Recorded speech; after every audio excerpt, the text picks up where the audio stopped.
Olá, meus irmãos e minhas irmãs, estamos aqui no podcast da IPL, um tempo precioso, onde a gente vai discutir, conversar, teologizar sobre vários temas, não só nesse podcast, em outros podcasts, mas hoje em especial nós vamos falar sobre o Natal. E eu não estou sozinho, estou acompanhado, está comigo aqui o Isaac. Isaac, dá um oi aí. Oi, pastor, oi, pessoal que nos acompanha, é um prazer estar aqui.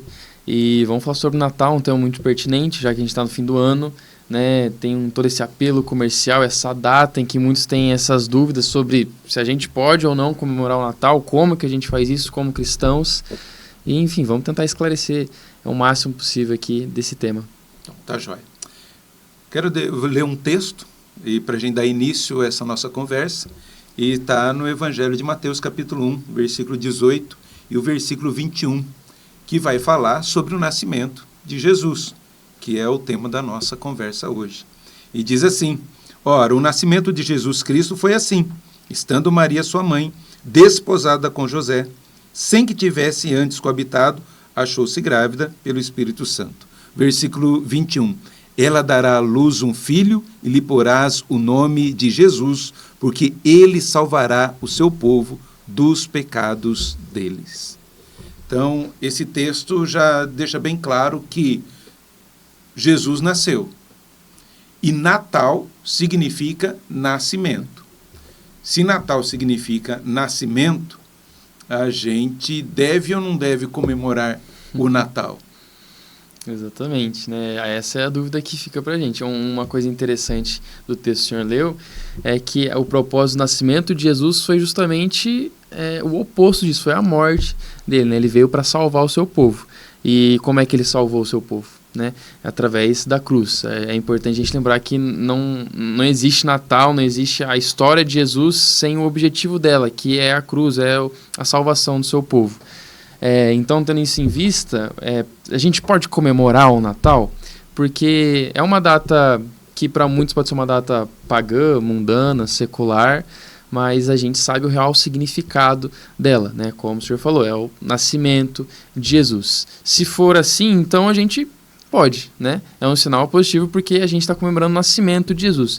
Mas como a gente comemora isso no meio de tanta informação, de tanta cultura que está agregada a essa data?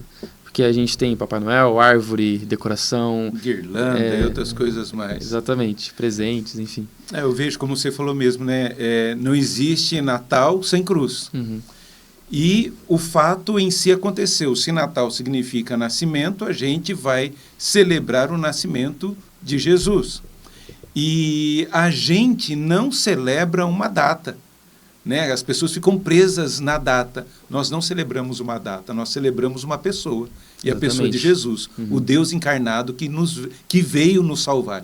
Esse é a razão principal de nós celebrarmos o Natal. Então, se pode ou não pode celebrar o Natal, a resposta é sim, celebramos o Natal.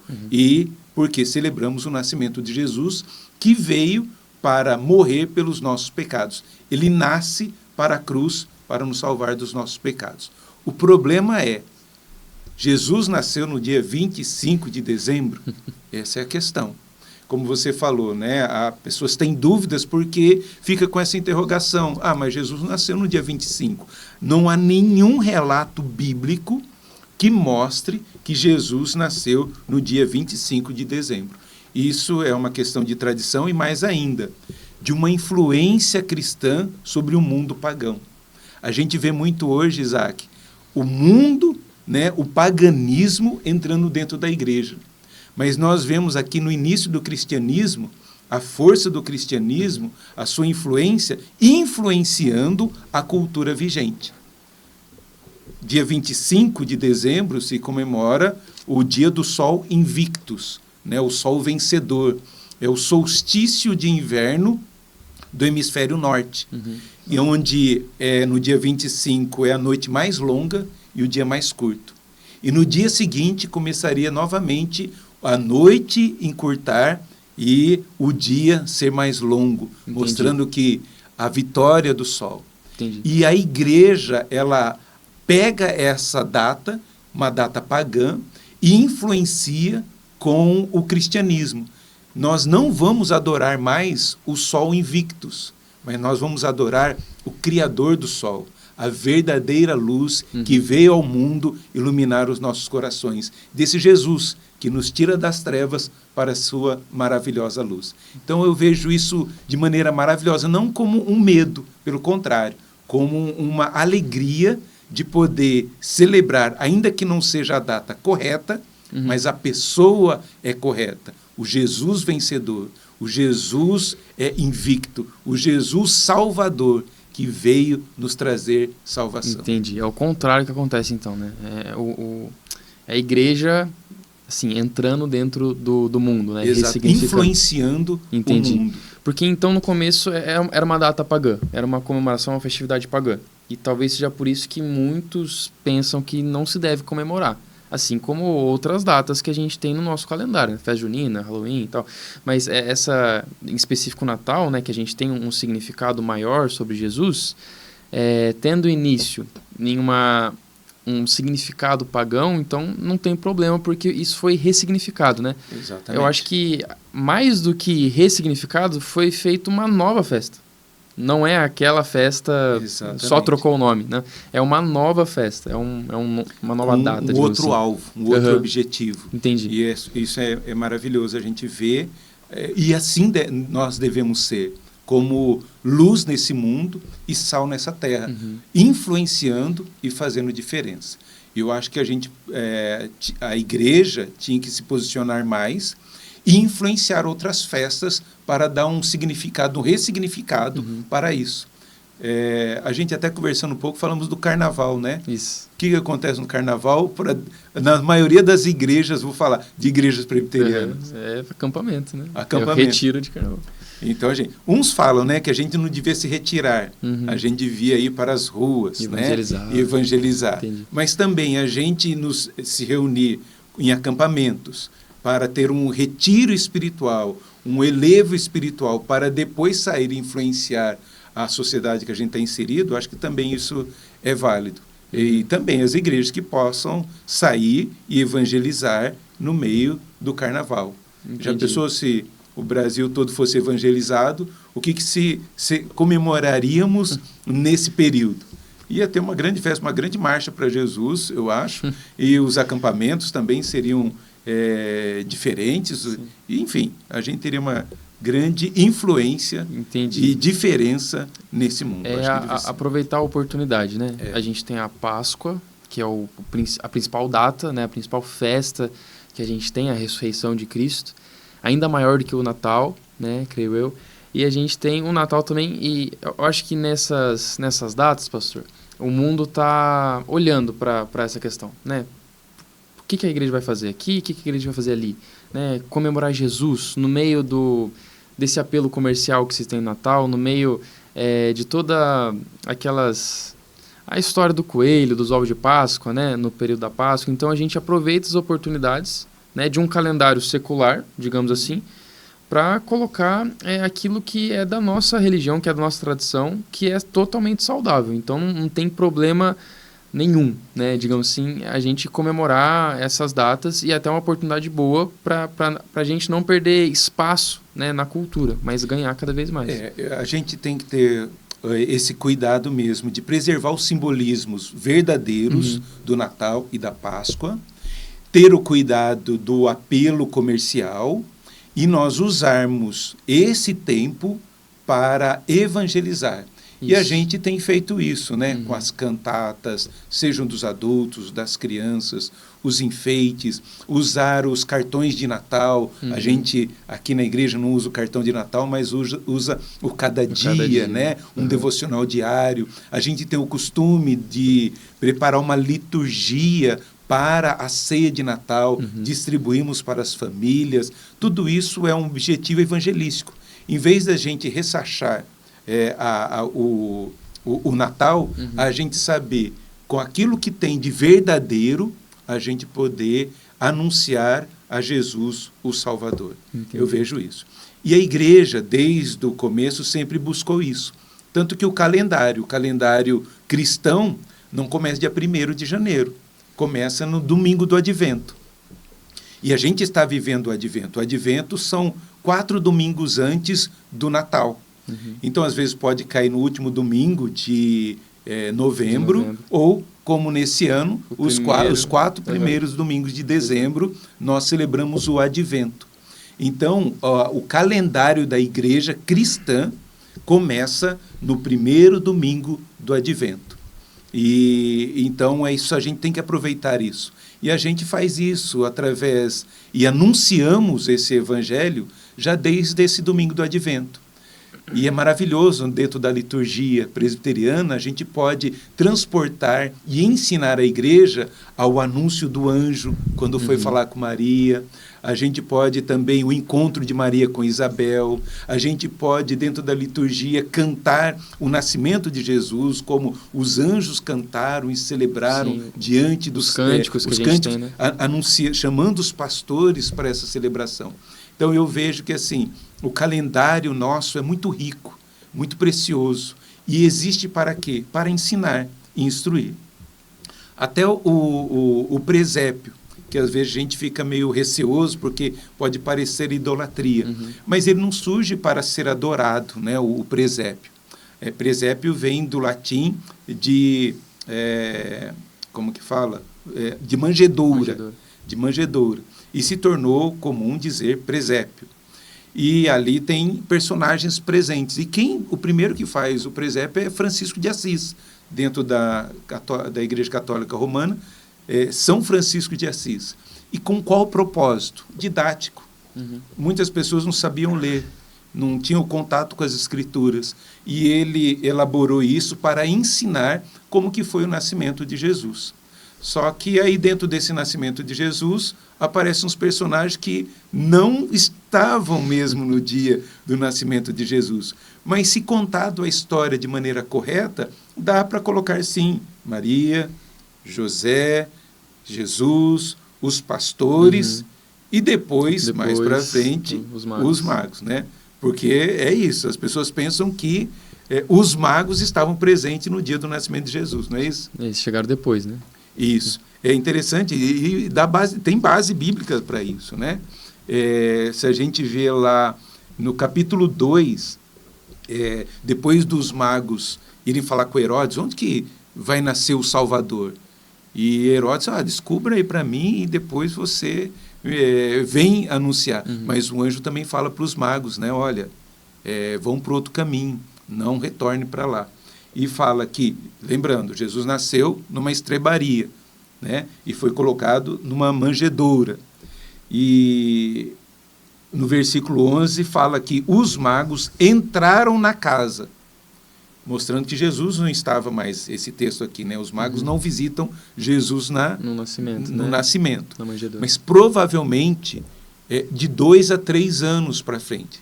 Lembra que Herodes manda matar as crianças de 3 anos para baixo, porque ele queria destruir essas crianças mesmo, porque uma dessas é o Salvador. Entendi. Então, eu quero destruir. Por quê? Senão ele podia, menos de 1 ano, ele poderia ter... já tinha passado um tempo. Mesmo assim, já tinha passado um tempo. Então, entrando na casa, viram o menino com Maria, sua mãe.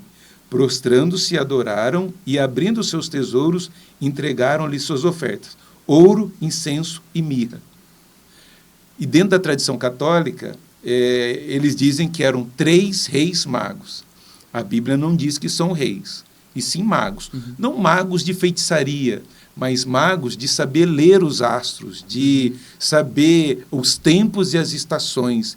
E como eles liam os oráculos e livros de outras religiões, eles sabiam que, quando surgisse essa estrela, viria o Salvador, o Messias, para o povo judeu. E por isso eles vêm atrás aqui de Jesus. E dizem que eram 3 magos, ou 3 reis magos. Mas não, a Bíblia não diz que eram 3. Eles vinham em caravanas. Imagina, vinham com ouro, né? Vinham com especiarias. Eles podiam ser roubados, por isso eles vinham com uma comitiva. Acham-se que eram 3 porque deram 3 presentes, né? Ouro, incenso e mirra. Então, é por isso que tem esse folclore de 3 reis magos. São várias tradições, né, que vão sendo colocadas ali, mas o mais importante, o principal, é o nascimento de Jesus. E eu acho que essas tradições, esses enfeites, né, nessa história toda, elas complicam o entendimento daqueles que ficam com alguma dúvida, assim, será que eu posso ou não posso comemorar o Natal? A gente tem alguns elementos, né? Temos a guirlanda, a árvore de Natal, o Papai Noel, os presentes.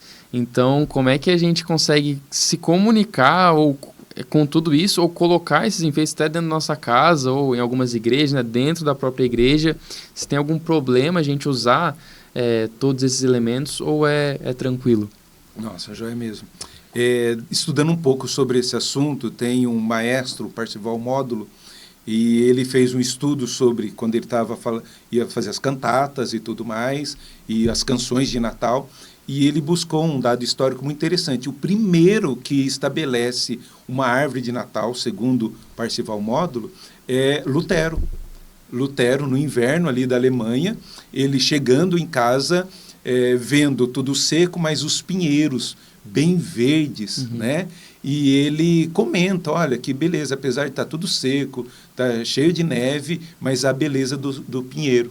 E eles plantam um pinheiro, pegam um pinheiro pequenininho, levam para dentro de casa e enfeitam com velas ali embaixo e tudo mais. E depois dá alguns outros significados, né? Como o madeiro que aponta para a cruz de Cristo. Há também um dado que chamam, um momento da história da igreja, que chama da árvore cósmica. Porque, como o pinheiro fica verde no inverno, a única das plantas que ficam verdes no inverno, as suas raízes são profundas e o pinheiro aponta para cima. Então, esse Cristo que tanto foi sepultado, mas também que ressuscitou e vivo está. Então, chama também de árvore cósmica. Então, achei interessante. Eu acho bonito esse símbolo de saber de que a gente pode enfeitar, a gente pode ter uma árvore de Natal, sim, sem problema algum. A gente até coloca na igreja, né, como um enfeite, duas como um ainda, símbolo. Né? Duas, e podia ter até mais, outras bem bonitas. O americano, ele tem mais disso, porque não tem tanta influência católica romana. Então, eles não têm essa preocupação. Nós, parece que tudo que é romano, a gente tira vela, a gente tira os vitrais, e a gente perde essa beleza do simbolismo. Mas a árvore de Natal é um conceito que se colocaram e que não é nada de pagão, mas sim cristão. Há folclores, né?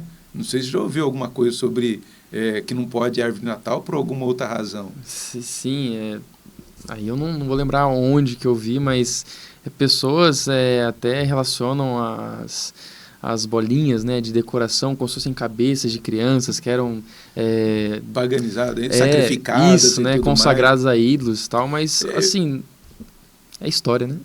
Ou lendas, né? Também fala do martelo de Thor, que também tinha que sacrificar uma criança debaixo dessa árvore para que Thor pudesse acalmar e não ter tantas catástrofes, tantas tempestades e tudo mais. Então a gente vê, dentro de cada cultura tem o seu simbolismo da árvore, mas nós fizemos uma outra ressignificação. Exato. Ainda que tenha esse contexto de que algo que aponta para cima, de algo que possa ser lembrado do madeiro onde Cristo foi colocado, enfim, a gente pode, creio que, enfeitar sim as nossas casas com a árvore de Natal, e é um ponto de evangelismo também. Por que disso? Né? Porque nós estamos chegando no Natal. O que significa Natal? Natal significa o nascimento de Cristo. Isso. E há um outro simbolismo também protestante, criado pelos protestantes, que é a guirlanda. A guirlanda não eram colocadas nas portas em primeiro momento. Elas pegavam os ramos verdes, né, desses pinheiros, e faziam-se um círculo onde cada domingo do advento se acendia uma vela. E eram velas especiais. Durante todo o ano eram velas pequenas, que pouco iluminava. Mas quando chegava o tempo do Natal, se colocava velas grandes, que pudessem iluminar mais. Então, cada domingo, tanto na casa quanto na igreja, que também era iluminada por velas, ou por óleo de baleia, né, para poder ter o chumaço ali, iluminar por mais tempo, mas pegavam-se as velas e cada domingo, um domingo se acendia uma vela, no primeiro domingo do Advento, no segundo domingo do Advento acendia outra vela, e assim até o quarto domingo do Advento. Quando acendia a última vela, a luz chegou. Está bem iluminado. Todo mundo celebrava a verdadeira luz, que é Cristo Jesus. Então, a guirlanda, no princípio, era colocada nas mesas e eram colocada cada domingo uma vela para simbolizar a chegada da verdadeira luz, que é Cristo Jesus, o nosso Salvador. Então, é algo bonito.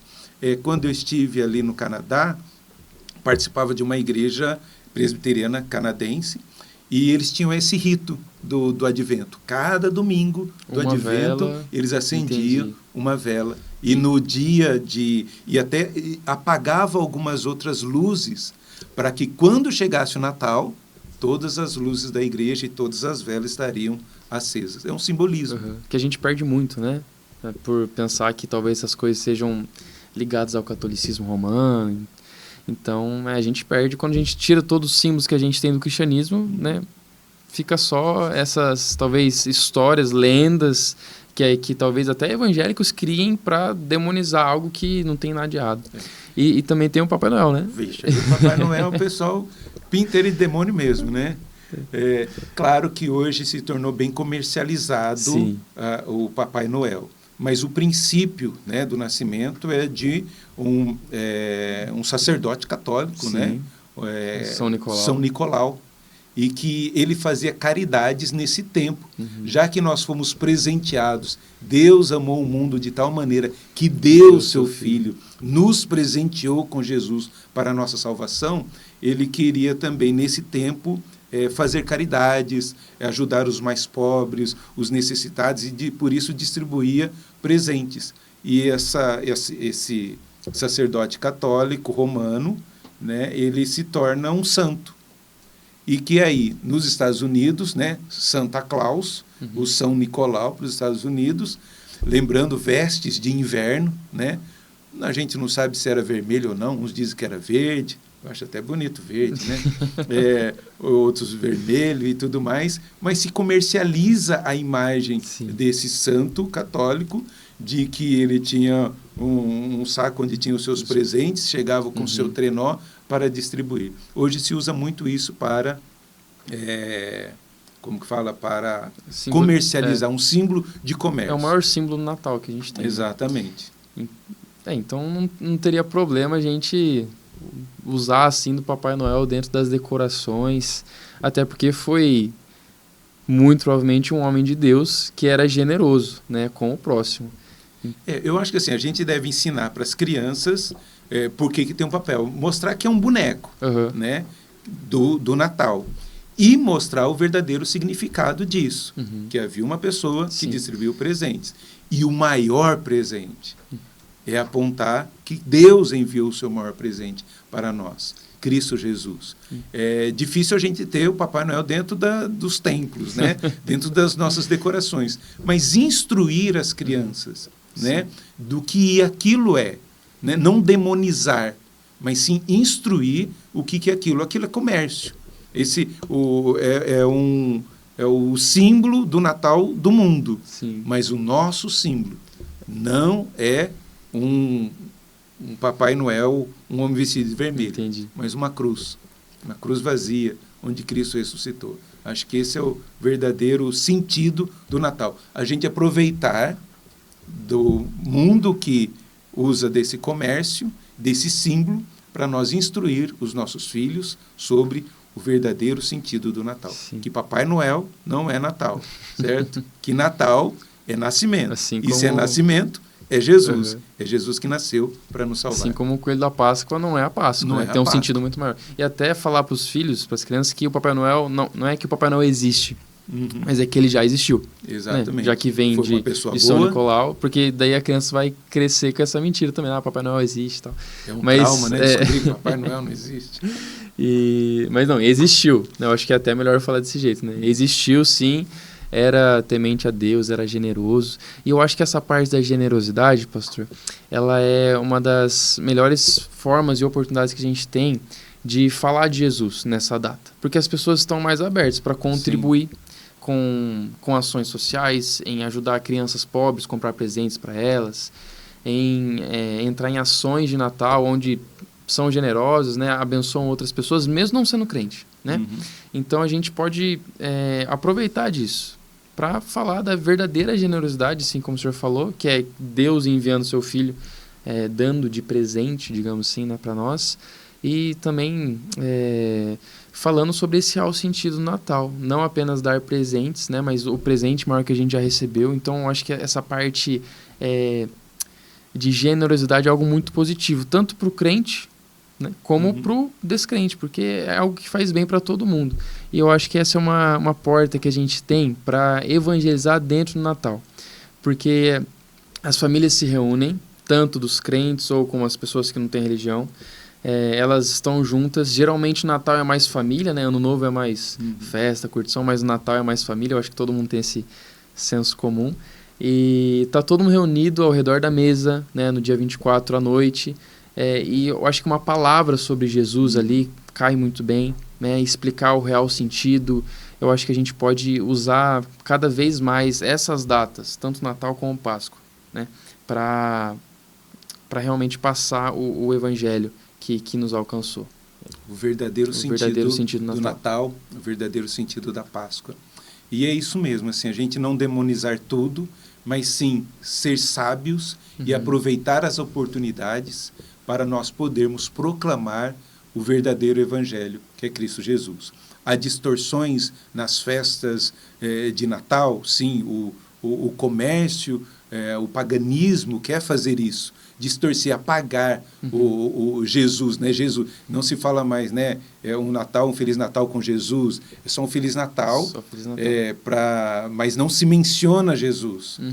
Querem tirar Jesus do Natal, mas é impossível, porque não existe Natal sem Jesus. Por isso, a gente tem que aproveitar sim essa oportunidade, mais ainda que as pessoas estão sensíveis, estão vendo em todo lugar para falar qual o verdadeiro sentido disso, onde nasceu isso. A gente poder dizer que está nas Escrituras Sagradas e que mostra que Jesus nasceu, que é sobre Jesus, para morrer pelos nossos pecados. Eu acho isso maravilhoso. Então, acho que a gente pode aproveitar mesmo o Natal para evangelizar. Exato. Certo?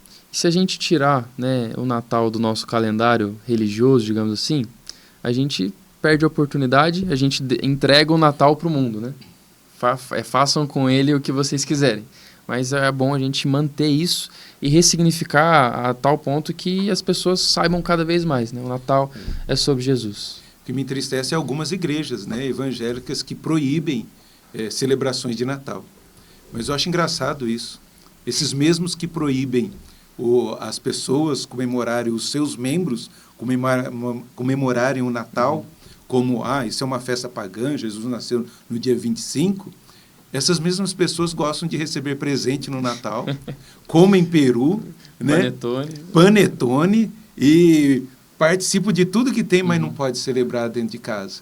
Eu acho uma hipocrisia tremenda. Tá bom, respeito, você não quer comemorar o Natal? Então não coma peru no Natal, não coma panetone no Natal, não receba presente no Natal. Entendi. Muitos pastores que falam que não pode, gostam de receber presente de Natal. Então, se você não celebra o Natal, não participe de nada. Mas nós que celebramos o Natal, é sempre bem-vindo o peru, sempre bem-vindo o panetone, é sempre bem-vindo a ceia ali que a gente faz. É um momento também de família, né? A gente se reúne e ora, agradece a Deus por Deus ter enviado Cristo Jesus para nos salvar. Isso aí. Então, tem sido bênção e a gente deve usar para isso. Certo? Certo. Então, é isso daí. Acho que podemos explicar algumas coisas. Tem muito mais, mas só para a gente deixar um gostinho para o pessoal, para eles aproveitarem um pouco sobre... E discutir, né? Se tiver alguma questão, procurar, né, nós, pastores, para poder tirar as suas dúvidas. Gostaria de encerrar, deixando essa mensagem mesmo, né? De que Jesus nasceu. Jesus nasceu para nos salvar. Jesus é o nosso Salvador. Não existe Natal sem cruz e o Natal aponta para a cruz de Cristo. Esse Cristo que morreu no nosso lugar para nos dar eterna salvação.